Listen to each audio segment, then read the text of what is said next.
Hello students, आज हम इस लेक्चर में पढ़ेंगे cost of preference share capital के बारे में। सबसे पहली बात तो कि प्रेफरेंस शेयर कैपिटल होती क्या है। प्रेफरेंस शेयर कैपिटल वो कैपिटल होती है जिसे इक्विटी शेयर कैपिटल के ऊपर कुछ प्रायोरिटी राइट्स मिलते हैं। फर्स्ट राइट जो प्रेफरेंस शेयर कैपिटल का होता है वो है डिविडेंड की पेमेंट्स को लेके। जब भी एक कंपनी प्रॉफिट्स गेन करती है और उस प्रॉफिट में से डिविडेंड की पेमेंट करनी होती है तो प्रेफरेंस शेयर कैपिटल को प्रायर राइट दिया जाता है इक्विटी शेयर कैपिटल के ऊपर। मींस जब भी पेमेंट की जाएगी डिविडेंड की तो पहले प्रेफरेंस शेयर कैपिटल पे डिविडेंड दिया जाएगा और उसके बाद अगर प्रॉफिट बचता है तो उसमें से इक्विटी शेयर कैपिटल के ऊपर डिविडेंड दिया जाएगा। दूसरा जो इनको प्रायोरिटी राइट दिया जाता है वो है इनकी शेयर कैपिटल के अमाउंट को लेके। जब भी एक कंपनी को वाइंड अप किया जाता है तो उस सर्कमस्टेंस में जब हम डिफरेंट आउटसाइडर्स की पेमेंट कर चुके होते हैं उसके बाद जो हमारे पास पैसा बचेगा उसमें से सबसे पहले प्रायोरिटी मिलेगी प्रेफरेंस शेयर कैपिटल को। और प्रेफरेंस शेयर कैपिटल की पेमेंट करने के बाद अगर हमारे पास कोई भी मनी बचती है तो उसमें से पेमेंट की जाएगी इक्विटी शेयर होल्डर्स को। तो ये दो प्रायोरिटी राइट्स जो होते हैं वो प्रेफरेंस शेयर होल्डर्स को दिए जाते हैं as compare to equity share holders. Now coming towards our topic, we will discuss about the cost of preference share capital.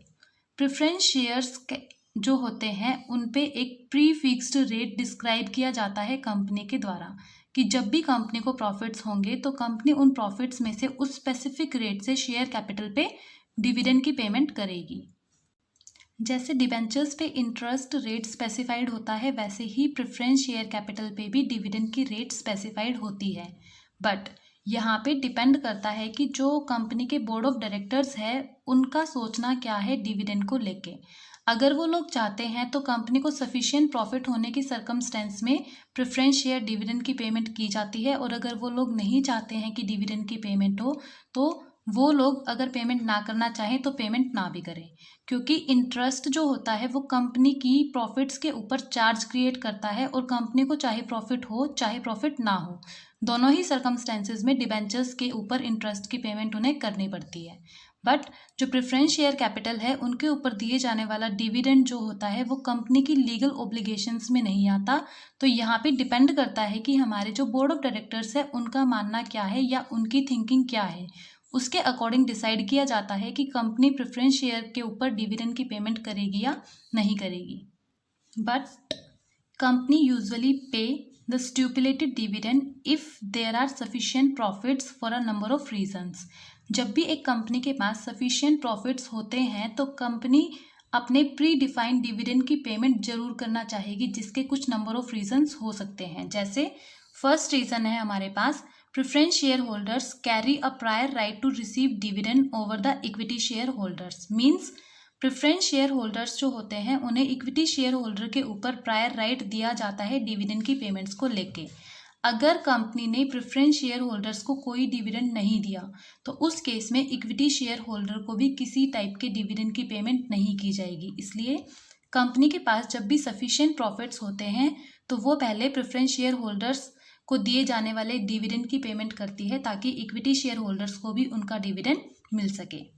Second circumstance क्या होती है, preference shares are usually cumulative which means the preference dividend will get accumulated till it is paid। Preference shares जो होते हैं उनको जब issue किया जाता है तो टर्म्स एंड कंडीशंस मेंशन कर दी जाती है और मैक्सिमम केसेस में प्रेफरेंस शेयर कैपिटल क्यूमुलेटिव होती है। मींस अगर किसी ईयर कंपनी को प्रॉफिट्स नहीं हुए और वो लोग डिविडेंड की पेमेंट नहीं कर पाए तो उस सर्कमस्टेंस में प्रेफरेंस शेयर पे दिया जाने वाला जो डिविडेंड होता है वो इकट्ठा होता जाता है जब तक कि उसकी पेमेंट ना कर दी जाए। तो जब तक वो क्यूमुलेट होता रहेगा उन लोगों को डिविडेंड की पेमेंट नहीं मिलेगी, तब तक इक्विटी शेयर होल्डर को भी किसी डिविडेंड की पेमेंट नहीं की जाएगी। इसलिए बोलते हैं कि इक्विटी शेयर होल्डर्स को उनकी पेमेंट्स करने के लिए पहले प्रेफरेंस शेयर होल्डर्स को उनका डिविडेंड दिया जाना मैंडेटरी है। थर्ड सर्कमस्टेंस हमारे पास हो सकती है non payment of preference dividend में entitle their holder to participate in the management of the company as voting rights are conferred on them in such case. कुछ सर्कमस्टेंसेस ऐसी भी होती है जहाँ पे कुछ पर्टिकुलर ईयर तक डिविडेंड की पेमेंट ना करने की वजह से प्रेफरेंस शेयर होल्डर्स जो होते हैं उनके पास वोटिंग राइट्स आ जाते हैं और वो कंपनी के मैनेजमेंट में पार्टिसिपेट कर सकते हैं। तो यहाँ पे मैनेजमेंट में उनके पार्टिसिपेशन को रिमूव करने के लिए या कंपनी के ऊपर उनकी कंट्रोलिंग को हटाने के लिए मैक्सिमम कंपनीज जो होती हैं वो सफिशिएंट प्रॉफिट्स में से पहले ही डिविडेंड की पेमेंट कर देती हैं ताकि प्रेफरेंस शेयर होल्डर्स को किसी टाइप का कोई भी वोटिंग राइट ना दिया जाए। Next point is non payment of preference dividend adversely affect the fund raising capacity of the firm. अगर कोई कंपनी डिविडेंड की पेमेंट नहीं करती है तो उस कंडीशन में मार्केट में उसकी इमेज खराब हो जाती है, और अगर मार्केट में एक कंपनी की इमेज खराब हो रही है तो फ्यूचर में अगर उसको फंड की ज़रूरत पड़ती है तो मार्केट से वो पैसे को ईजी टर्म्स में रेज नहीं कर पाती। इसलिए non payment of preference dividend जो होगा वो एक फर्म की वैल्यू को नेगेटिवली इफेक्ट करेगा, जिसकी वजह से उसकी फंड रेजिंग कैपेसिटी भी डाउन हो जाएगी। Next point is market value of equity share can be adversely affected because of non-payment of preference dividend. As we have talked in the previous step or previous point, same cheese is mentioned here कि जैसे ही एक company payments को नहीं कर पाती है dividend की तो उस कंडीशन में उस कंपनी की इमेज मार्केट में डाउन जाएगी, और जैसे ही किसी कंपनी की इमेज मार्केट में डाउन होती है उसके जो इक्विटी शेयर्स के प्राइसेस होंगे वो एडवर्सली अफेक्ट होंगे उस चीज़ से। अबव मेंशन रीजंस की वजह से जब भी एक कंपनी के पास सफिशिएंट प्रॉफिट्स की अवेलेबिलिटी होती है तो कंपनी उसमें से प्रेफरेंस शेयर्स के ऊपर डिविडेंड की पेमेंट करती है ताकि वो कंपनी की पोजीशन को, कंपनी की वैल्यू को नेगेटिवली अफेक्ट ना करे। कंपनी सिर्फ एक सिचुएशन में डिविडेंड की पेमेंट नहीं करती और वो है जब कंपनी के पास प्रॉफिट्स की अवेलेबिलिटी ना हो, अदरवाइज हमेशा कंपनी अपने स्टिपुलेटेड रेट से डिविडेंड की पेमेंट्स को करती है। Now the important points that should be kept in mind. First one is the stipulated dividend on preference shares, like the interest on debt, constitutes the basis for calculation of the cost of preference shares. जब हमने cost of debt को calculate किया तो वहाँ पे जो हमारा main concentration point था वो था debt पे दिया जाने वाला interest।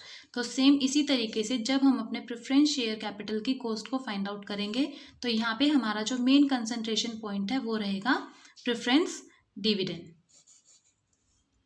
Now the second point is unlike interest payment on डेब्ट, dividend payable on preference share is not tax deductible. देखो, जब भी हम अपने प्रॉफिट्स को कैलकुलेट करते हैं तो नेट प्रॉफिट आने के बाद सबसे पहले उस पर इंटरेस्ट की पेमेंट्स को माइनस किया जाता है, फिर हमारे पास आता है earning after interest. Earning after interest में से हम टैक्सेस वगैरह को माइनस करते हैं, मींस टैक्स की डिडक्शन मिलने से पहले ही इंटरेस्ट को माइनस कर दिया जाता है। बट अगर हम डिविडेंड की बात करें तो डिविडेंड वो अर्निंग्स होती है जो कि टैक्स को माइनस करने के बाद कैलकुलेट की जाती है, इसलिए टैक्स सेविंग के पर्पज से प्रेफरेंस डिविडेंड का कोई रोल नहीं होता है, इसलिए हम यहाँ पे टैक्स के डिडक्टिबिलिटी नहीं दिखाते हैं और यहाँ पे हमारे पास सिर्फ एक ही केस रहेगा जो कि आपका आफ्टर टैक्स होता है, मीन्स यहाँ पे हम टैक्स को कोई कंसिडरेशन नहीं देंगे। फिर है हमारे पास टाइप्स ऑफ प्रेफरेंस शेयर्स। हमारे पास प्रेफरेंस शेयर कैपिटल जो होती है वो 2 टाइप्स की होती है। First one is irredeemable and second one is redeemable.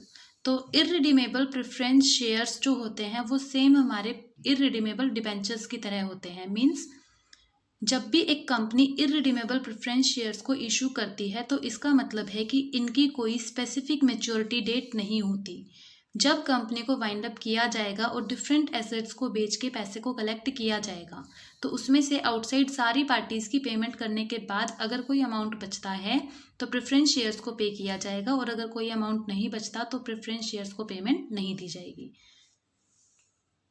Cost of irredeemable preference share. Irredeemable preference share की कॉस्ट को कैलकुलेट करने का हमारे पास फॉर्मूला है cost of preference shares equal to d upon में NP multiply by 100। D here stands for dividend, NP stands for your net proceeds, and KP is for cost of preference capital. Cost of preference share is not adjusted for taxes because preference dividend is paid after the corporate dividend taxes have been paid. ये बात मैंने पहले ही बताई थी कि जब भी हम अपने प्रॉफिट्स में से टैक्स की पेमेंट कर देते हैं तो टैक्स की पेमेंट होने के बाद डिविडेंड की पेमेंट की जाती है, इसलिए जब भी हम cost of preference share calculate करेंगे तो उसमें टैक्सेस से रिलेटेड कोई भी एडजस्टमेंट नहीं होगा। अब हम एक एग्जांपल की हेल्प से cost of irredeemable preference share capital को समझने की कोशिश करेंगे। Hind limited issues 40,000 9% irredeemable preference shares of ₹200 each. यहाँ पे 9% जो मेंशन किया गया है वो है डिविडेंड रेट। 40,000 उनके पास शेयर्स है और 200 रुपये का एक शेयर है। तो हमें शेयर कैपिटल की वैल्यू अगर फाइंड आउट करनी है तो हम करते हैं 40,000 means number of shares multiply by price पर शेयर। तो हमारे पास है 200 रुपीज़, तो 40,000 मल्टीप्लाई बाय 200, हमारे पास जो टोटल कैपिटल आएगी वो है 80 lakh rupees. Flotation cost are estimated at 2% of the sale price. जब भी हम फ्लोटेशन कॉस्ट के बारे में बात करें तो सबसे मेन चीज़ जो हमें ध्यान रखनी है वो है ये जो परसेंटेज हमें गिवन है वो किस चीज़ का गिवन है। जैसे यहाँ पे इन्होंने सेल प्राइस की बात की है, लेकिन जब हमने डिबेंचर्स के क्वेश्चन सोल्व किए तो वहाँ मेंशन था बुक वैल्यू। तो हम जब भी अपने क्वेश्चन को सॉल्व करें तो ये चीज़ देख ले कि फ्लोटेशन कॉस्ट जो है वो सेल प्राइस पे गिवन है या बुक वैल्यू पे गिवन है, क्योंकि सेल प्राइस जो होता है वो बुक वैल्यू से ज़्यादा भी हो सकता है, कम भी हो सकता है, बट बुक वैल्यू जो होती है वो ऑलमोस्ट टाइम हमारी पार वैल्यू ही रिप्रेजेंट करती है। कैलकुलेट ए पार्ट में the cost of preference share capital if the preference shares are issued at first case par and second one is at 10% premium. And the second circumstance is also compute cost of preference share capital in these situations assuming 10% corporate dividend tax. So coming to our solution, we will find A. First of all, see the formula. Cost of irredeemable preference share capital equal to D upon में NP multiply by 100. D is for dividend, NP is for your net proceeds and multiply 100. तो ये formula भी हमने पीछे read किया। Now preference share capital, preference share capital कैसे calculate करेंगे हम? Number of shares multiply price पर शेयर। तो मैंने बताया था कि हमारे पास जो कैपिटल आती है वो है 80 lakh rupees. Now dividend, dividend rate is given 9%, और जो डिविडेंड की पेमेंट होती है वो इंटरेस्ट की पेमेंट की तरह ही हमेशा फेस वैल्यू के ऊपर की जाती है। तो फेस वैल्यू हमारी शेयर कैपिटल की है 80 lakh rupees. So 9% of 80 lakh अगर हम कैलकुलेट करें तो डिविडेंड बनता है 7,20,000 रुपीज़ का। Now under first situation our first point was issued at par, कि अगर हमारी कैपिटल को पार पे इशू किया जाता है तो हमारी शेयर कैपिटल की value cost of share capital की वैल्यू क्या रहेगी? Net proceeds face value that was 80 lakh rupees minus 2% of 80 lakh. उसने हमें बोला कि जितना हमारा सेल्स प्राइस है उसका 2% हमारी फ्लोटेशन कॉस्ट है। फ्लोटेशन कॉस्ट हमारे इशू से रिलेट करती है, तो जितना भी अमाउंट हम इशू के टाइम पे रेज करने वाले हैं उसमें से वो फ्लोटेशन कॉस्ट माइनस कर दी जाएगी। और यहाँ पे क्योंकि पार पे इशू हुआ तो जो फेस वैल्यू है वही उसका सेल प्राइस भी होगा, इसलिए हमने किया 2% ऑफ 80 लाख। तो हमारे पास अमाउंट आता है 80 lakh minus 1,60,000 and by solving this we get 78,40,000 rupees. Now the cost of preference share will be, dividend will remain same 7,20,000 divided by net proceeds हमने अभी कैलकुलेट की थी 78,40,000 मल्टीप्लाई बाय 100, तो हमारे पास cost of preference share capital I 9.18%. Now the second circumstance is issued at premium. इस situation में हमारा पास जो डिविडेंड की अमाउंट आएगी वो सेम रहेगी, क्योंकि डिविडेंड हमेशा हम फेस वैल्यू के ऊपर पे करते हैं, तो डिविडेंड जो है वो 7,20,000 ही रहने वाला है। बट यहाँ पे हमारी नेट प्रोसीड्स चेंज हो जाएगी क्योंकि शेयर्स को प्रीमियम पे इशू किया गया है और प्रीमियम का अमाउंट उन्होंने हमें बताया था 10%। तो net proceeds will be face value that was 80 lakh plus 10% of 80 lakh. अगर हम 80 लाख का 10% निकाले तो प्रीमियम अमाउंट हमारा बनता है 8 lakh rupees minus 2% of sale price. अब इस क्वेश्चन में या इस सिचुएशन में जो हमारा सेल प्राइस है वो हमारी फेस वैल्यू ना होके फेस वैल्यू प्लस प्रीमियम दोनों अमाउंट्स का टोटल आता है। तो 80 लाख प्लस 8 लाख टोटल बन गया हमारा 88 लाख। तो हम यहाँ पे निकालेंगे 2% of 88 lakh that has been mentioned as 80 lakh plus 8 lakh. तो हमारे पास जो नेट प्रोसीड्स आई वो है 86,24,000 rupees. Now the cost of preference share will be dividend that is 7,20,000 divided by net proceeds that is 86,24,000 multiply by 100 and the cost of irredeemable debt is 8.35%. Now the second case which was given in the question was computation of cost of preference capital assuming 10% dividend tax. तो देखो जैसे हम dividend की payment करते हैं तो company के profits reduce होते हैं, वैसे ही उसी डिविडेंड के ऊपर जब टैक्स की पेमेंट की जा रही है तो वो भी हमारे डिविडेंड के पार्ट के रूप में कंसीडर कर लिया जाता है क्योंकि वो एक एक्सपेंस है जो कि हमें पे करना पड़ेगा और जिसकी वजह से हमारे नेट प्रॉफिट्स जो होंगे रिड्यूस होंगे। तो यहाँ पे डिविडेंड के साथ साथ टैक्स के अमाउंट को भी ऐड कर दिया जाता है। So dividend plus tax, dividend था 9%, तो 9% ऑन 80 लाख अगर हमने कैलकुलेट किया तो हमारे पास अमाउंट आया था 7,20,000। और जो डिविडेंड टैक्स होता है वो डिविडेंड के ऊपर इम्पोज किया जाता है। डिविडेंड अगर हमारा 7,20,000 है तो हमें जो 10% रेट से टैक्स की पेमेंट करनी है वो इस 7,20,000 पे करनी है। तो हम क्या करते हैं, 10% of 7,20,000 and it will become 72,000। तो डिविडेंड प्लस टैक्स करने के बाद जो हमारे पास एग्रीगेट अमाउंट आया वो है 7,92,000। Now our first circumstance was issued at par. तो cost of preference share will be dividend plus tax that is 7,92,000 divided by our net proceeds देखिए हमने अपनी फर्स्ट सर्कमस्टेंस में पार वाले में निकाली थी और वो आई थी हमारे पास 78,40,000। तो हम उसको यहाँ पे दिखाएंगे मल्टीप्लाई बाय 100। तो यहाँ से हमारे पास जो cost of irredeemable preference share capital आएगी वो है 10.1%। Now the second situation is irredeemable preference share issued at premium. तो यहाँ पे भी सेम हमारा डिविडेंड प्लस टैक्स आ गया divided by net proceeds, and net proceeds were calculated in the second case and it was 86,24,000. So we will denote it here, multiply by 100। तो हमारे पास जो प्रेफरेंस शेयर कैपिटल की cost आई वो है 9.18%। This was all about today's lecture. I hope it will be beneficial for you to calculate your numerical problems.